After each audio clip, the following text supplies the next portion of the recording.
with a man. What made me feel good is, were we together in our presence?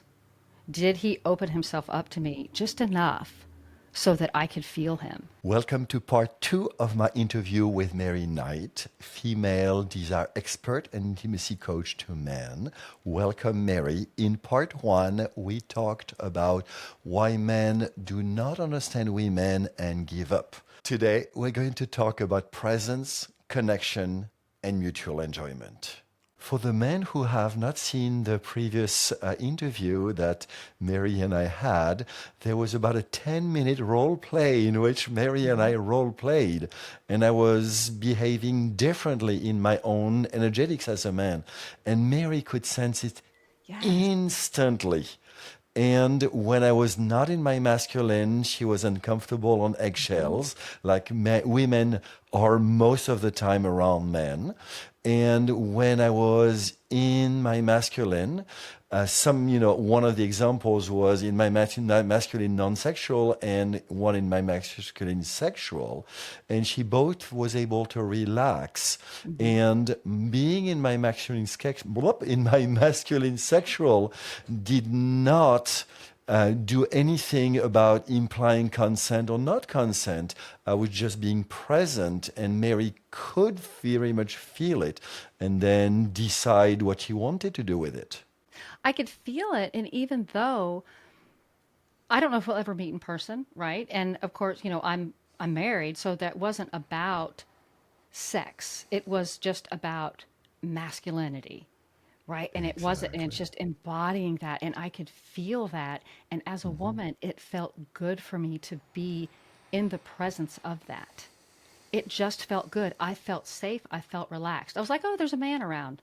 Isn't this wonderful? And it wasn't that, my vagina was tingling. It wasn't about that. It was about, oh, this feels good.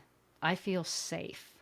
And safe, I know it means something different to men than it does to women. It was just like I could, even talking about it, I feel I just feel myself relaxing. It's like, oh, this is so comforting because we don't feel that enough. As Yeah. women, we don't feel that enough. And I think it's because men are being told being masculine is not the right way to be. That it's almost like masculinity is like a dysfunctional femininity, So which, what I which is think mind blowing, right? I Like, know it's crazy, and it's getting worse and worse in the culture. And more and more, what I'm seeing is with the couples I work with, basically long term, the woman finds way to re-empower her masculine. I use a lot playfulness. Hey, nice guy, mhm, mhm. show me your balls. I want to see a real man. And when that is said very playfully, from a feminine essence, then it polarizes the partner. Yes, and that makes him feel comfortable and desired and like, okay, great. Here's my signal to approach. This is amazing. So you and I have been talking, and I'm just going to invent for Hmm. 13 minutes, 42 seconds.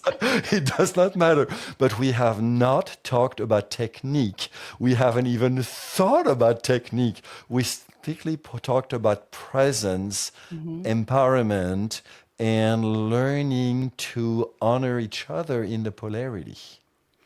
Yeah, because that's what it's about. When I was working as an escort, right, and I would see men, a lot of them were trying to use these techniques, right, on me to show me how good they were in bed, how competent they were.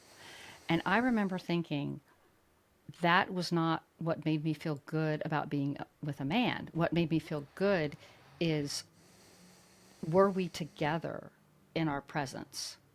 Did he open himself up to me just enough so that I could feel him?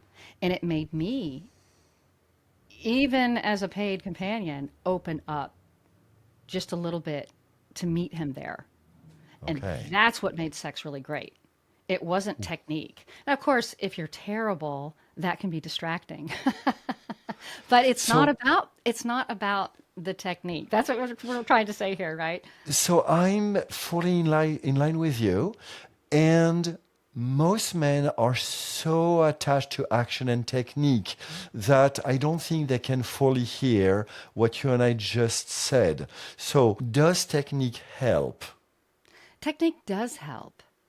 It does help because it allows a woman, it just lets you flow. Is that because of the feminine responsive nature? Yeah, it shows confidence too. Right? You know, when there's not hesitation, when there's not a question about what you're doing, that feels incredible to a woman. And also, yes, technique is great. And because men who have good technique, part of it is the confidence. And I know we're being so conceptual, it sounds like here, but but but yeah, and his willingness to lead, it allows a Yep, woman to relax because we're like, wonderful. okay, great, I don't have to be in Yeah, charge. Awesome. yeah. And so, women listening, please hold on for a second because men need that concept. They need to hear that, of course, consent is paramount, but asking for permission and validation is a turnoff.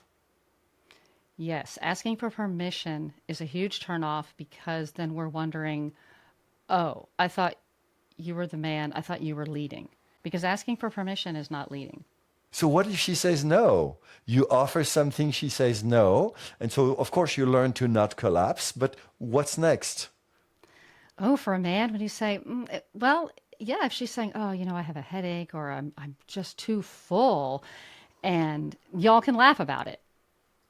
What's next is asking her, well, what do you want to do? Do you want to do something? I guess asking what you want to do, that's putting her back in the masculine role. Yeah, yeah. So what you're saying is, I think, is you stay present, you don't take no personally, and then you keep offering something that you think will work better, which is likely to be non-sexual, but could be sexual, as a way of staying present with her and then keeping offering your masculine leadership.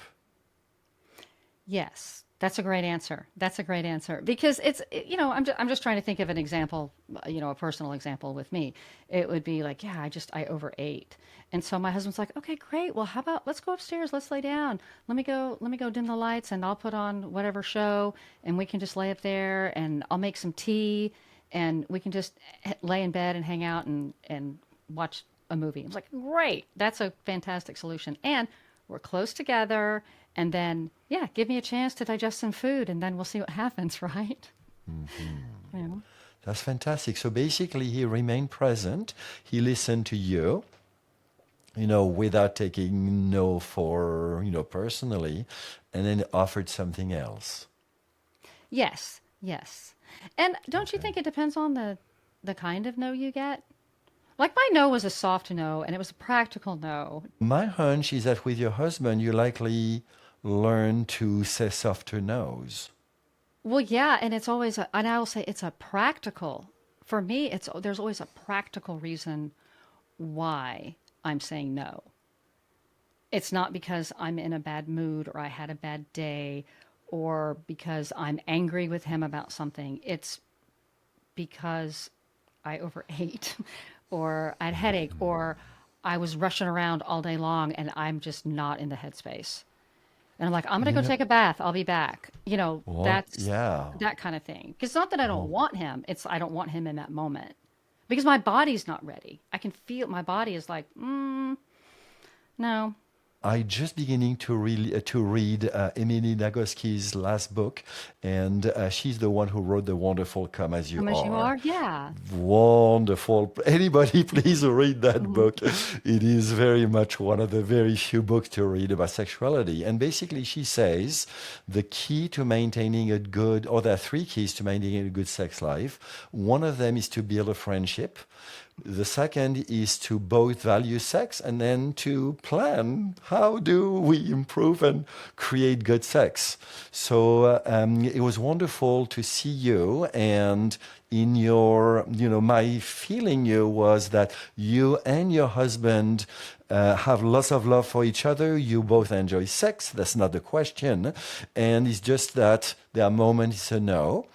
And for the men for who it's hard no after hard no after Mhm. hard no, is to learn to have that deep friendship and those conversations about learning to love sex again together.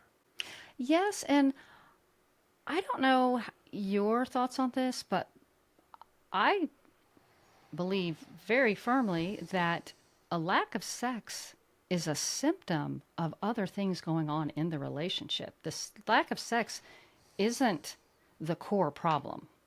Mhm. And it's like what you said, it's Yeah, because they're not friends, right? They're not open to one another because either they never yeah, were or something happened. yeah, And then the man never felt great about coming back to her and trying to open her up again. yeah. She was shut down because if he feels guilt or shame or, whatever it is that happened, either one big thing or maybe a bunch of little things over time. And those are the people that I talk to and that I coach are men whose wives do have sex with them, but they feel like their wives are doing it out of duty and they don't like the way it feels. So they don't have a problem with the lack of sex. They have a problem with the lack of connection. So that's, again, it's a symptom of something else. So, women listening, duty sex is the worst thing you can do. Like faking orgasms and shit. Pardon my French. But, this is basically leading each other astray. Yeah, because it doesn't feel good to anybody.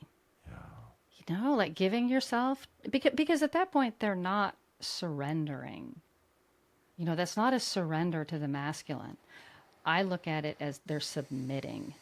And that, because I think those things are very different. And I do not like that word submit. I don't like it. I I love don't surrender. either. Surrender is beautiful. Well, because surrender is the feeling and submission is the action, is how I've come to think of it. And so, yeah, these women are submitting, and the men are like, okay, should I be complaining about this?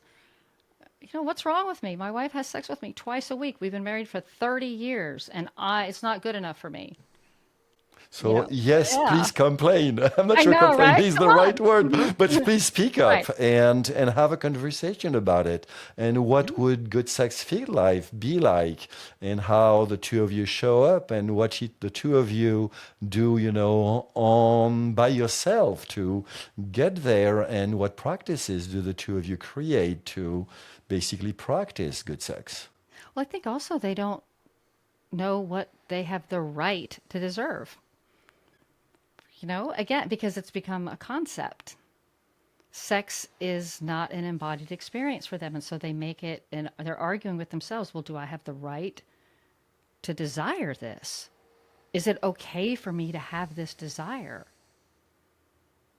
And they start You know, questioning themselves instead of looking at it again as a shared experience and something that they feel together and an emotional experience. It's a thing they think about and then they do.